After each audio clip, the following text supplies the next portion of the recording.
Hi class, welcome to the week 10 lecture on retention, where now we've gone from selection and recruitment, which is populating the organization with good fitting employees. Now we go to retention, which is retaining and keeping good fitting employees.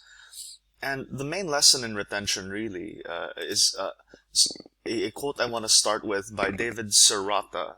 You can't expect people to be committed, to be loyal to an organization, to be engaged in an organization, or to want to stay in an organization if the company doesn't care about them. So in today's coverage of retention, part 1 will cover the costs of retention and Australian business trends in retention. In part 2, we cover the types of retention, the shocks and unfolding model. We cover the job embeddedness framework for retention, how to keep people at work, and lastly, we cover some broad retention strategies. So, some numbers to consider, class. So, 42 million is the number of employees in the US, which is about 25% of their working population, that is likely to leave their jobs this year.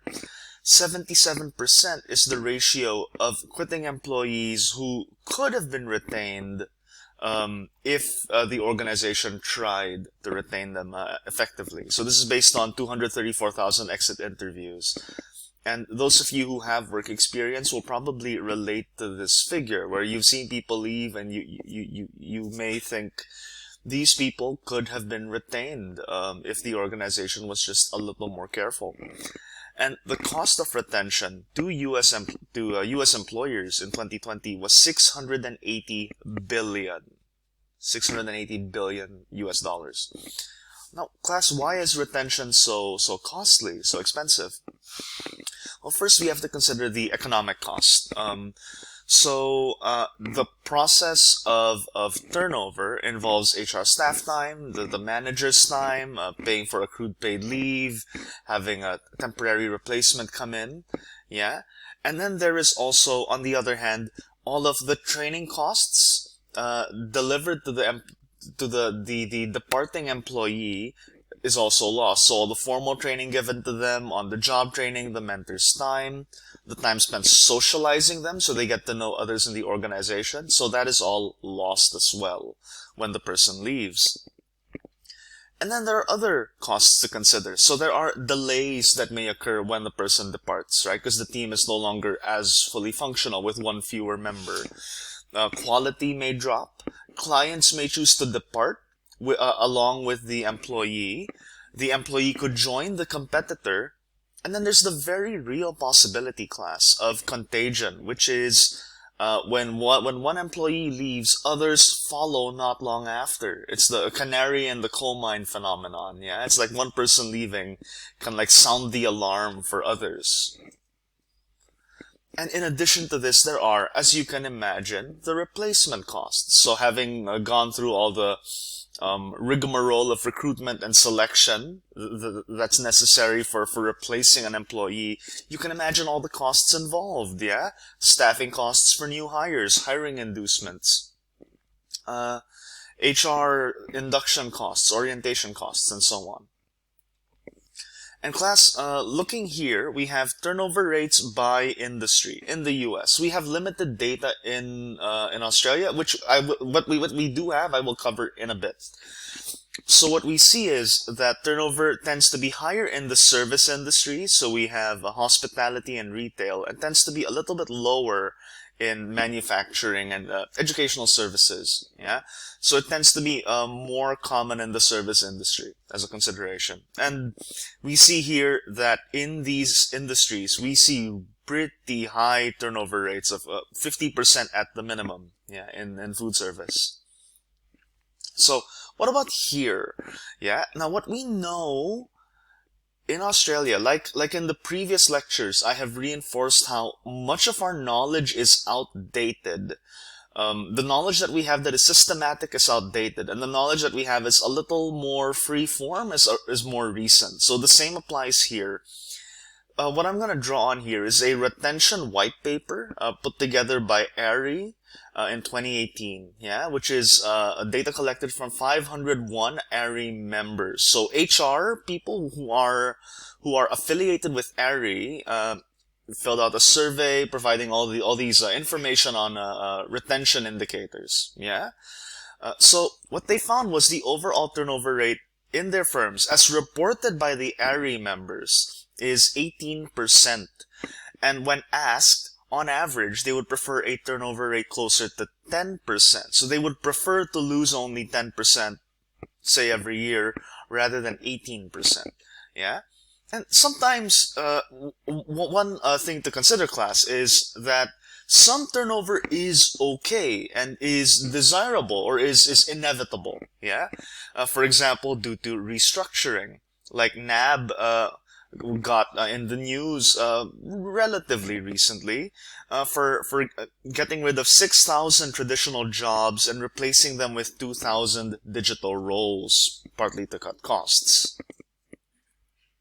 So, what has been the average turnover rate through the years? So what we find is, in this ARI white paper, that it has been started close to 20% in 2008 when the global financial crisis started, dipped to under 15% in 2012, and has been rising steadily since. Now, I genuinely wonder how severe the turnover rate will be during COVID and post-COVID. It's too early to say at this point. Then here we have turnover by firm size, and as you can see here, from larger size to smaller size, turnover rates tend generally to increase. That's the broad pattern. Yeah. Now the irony is that turnover is more costly to smaller organizations. Yes, it's more common, but also more costly to them. And you can kind of work out why this might be the case. First is that there are fewer workers that have the relevant skill sets within a smaller organization. It tends to be a very tight-fitting team. Yeah, and so when you lose someone who is critical for a certain role or function, that can be more debilitating to the organization. It can also be a blow to the company culture when someone essentially leaves, because the culture is really just comprised of a relatively small group of people. When the person does leave, a smaller pool of workers is left to pick up the slack. Yeah, so it's more likely to lead to work intensification to compensate while the employee is being replaced, assuming that the employee will be replaced at all.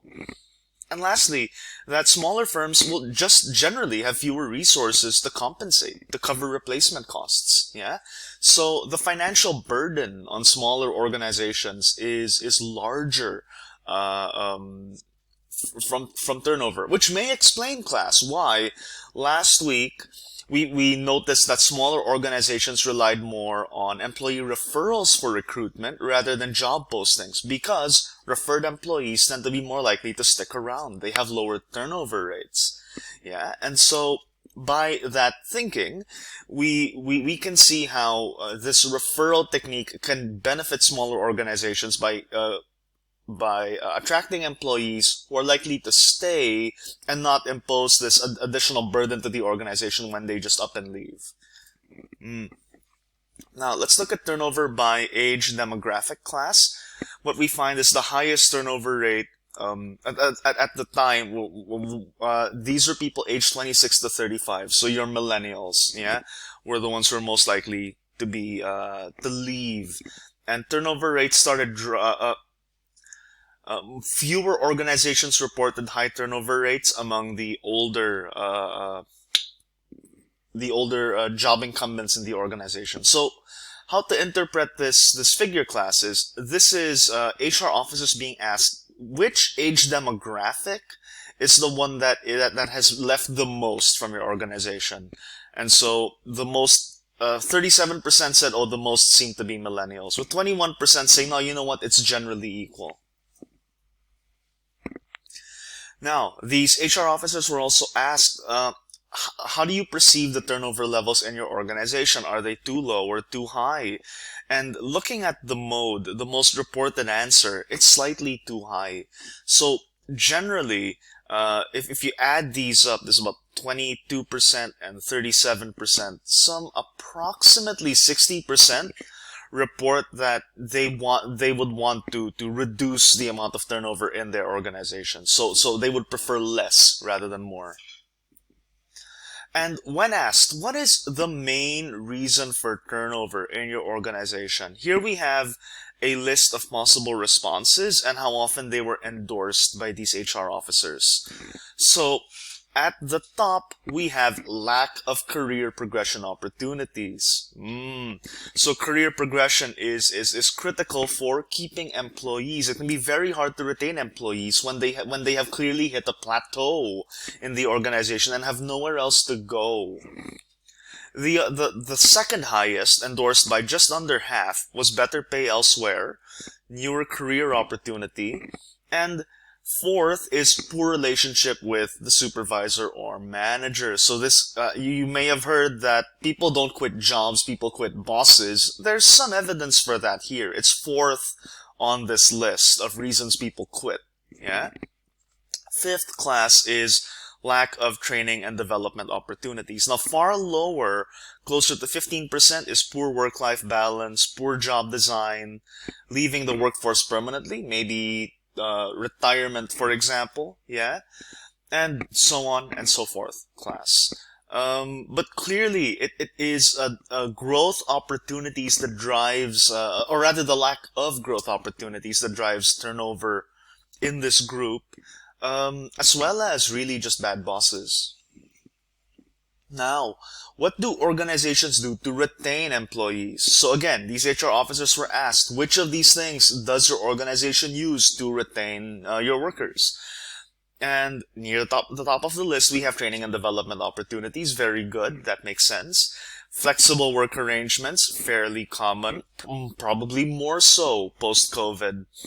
We have performance appraisal and feedback, which really doesn't say very much. Like every organization has some performance feedback mechanism. It's not clear how this is used for retention necessarily, so I wouldn't read too much into this specific bit. Work-life balance initiatives, sure, and then positive workplace culture. These are the things that are used to retain. None of these are very active, you'll notice, class. And stuff that is directly addressing the key issues in the previous slide. So compensation, career progression, these are near the bottom of the list. So here we have career progression opportunities. Fewer than a third, class, reported that this was used as a retention strategy. Effective management and leadership, just about a third. Competitive salary, just about a third. So there is some slippage, class, between the practices that are used by organizations for turnover and what the same HR officers report is actually important. Yeah? So consider that if you are working with an organization that has a retention problem, look for the slippage. Look for what is the gap between what they are doing and what actually keeps people on the job. Now, which retention strategies do you believe are most effective? Again, you can see here, effective leadership, having better bosses, a good work culture, and opportunities for career progression. And then rounding out the top 5, we have flexible work arrangements and training and development opportunities.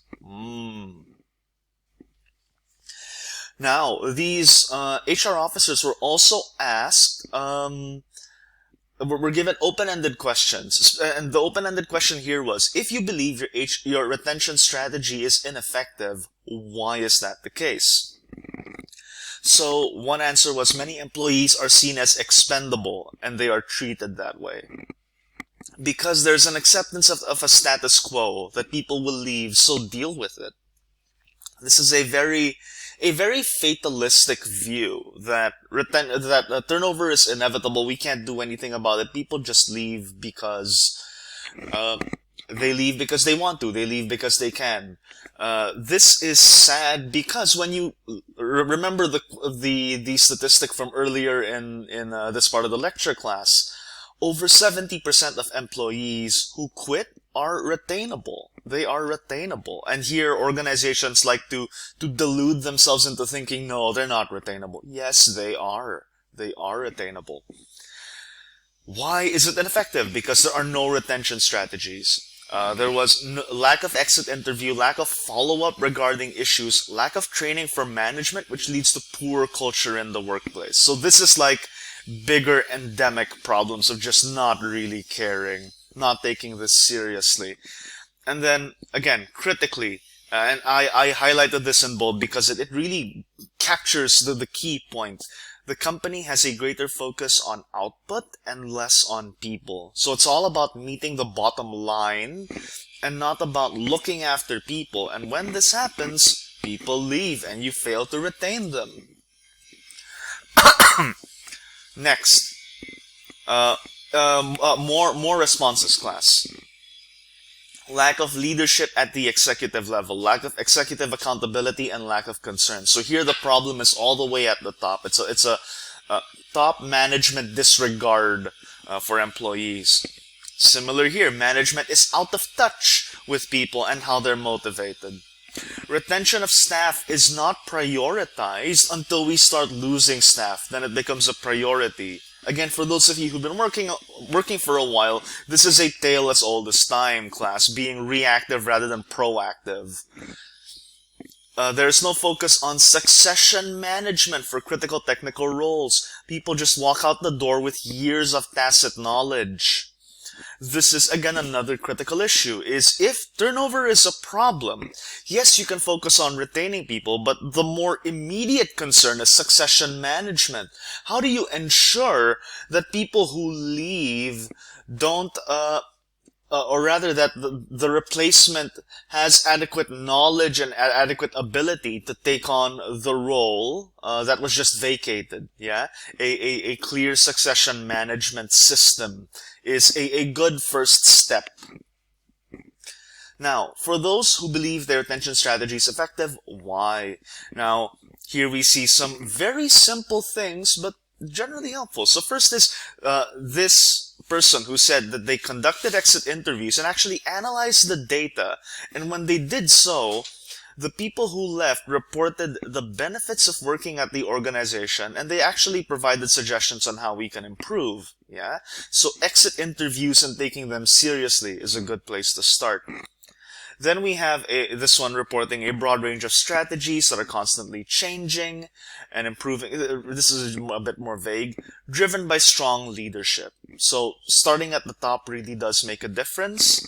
Feedback, effective communication, and regular work reviews. And then here we have flexibility and diversity is a key priority of the organization and valued by employees. Another critical quote, class. The best way to proactively retain people is to get it right at the beginning. Then it's a matter of staying in touch, listening, engaging with your staff, and knowing where their heads are at.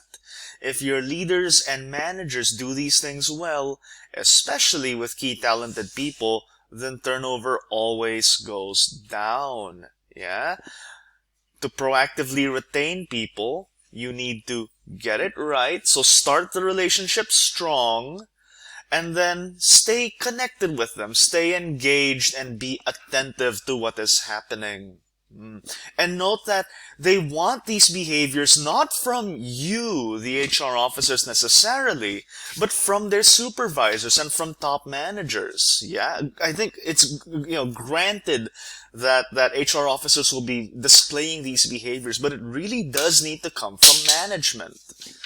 And then, of course, critically, 3 words, but really gets at a central issue here, promoting from within. Like I said in the lecture on recruitment class, when you promote from within, you provide career development opportunities so people can rise up the ranks, yeah? And that retains people. It keeps them from departing. Now, what are the costs of turnover in these organizations? Here is what has tended to be reported.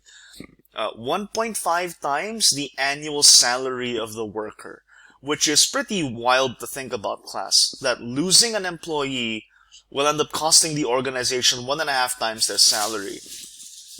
Here we have more interesting math. We have the average weekly earnings of the employee plus 28% on costs multiplied by 12 weeks to find the replacement, onboard them, then training. So this is on the lower end. Yeah? And it's still a fair bit, class, if you crunch these numbers. And then here we have the cost of recruitment, downtime and performance of the new employee, training, and manager's time to train. So clearly, class, turnover does add up and is fairly expensive. And once again, I want to thank ARI for these data from their 2018 Retention and Turnover White Paper, yeah, which you can read directly and see the aggregate data yourself if you join ARI and become a student member.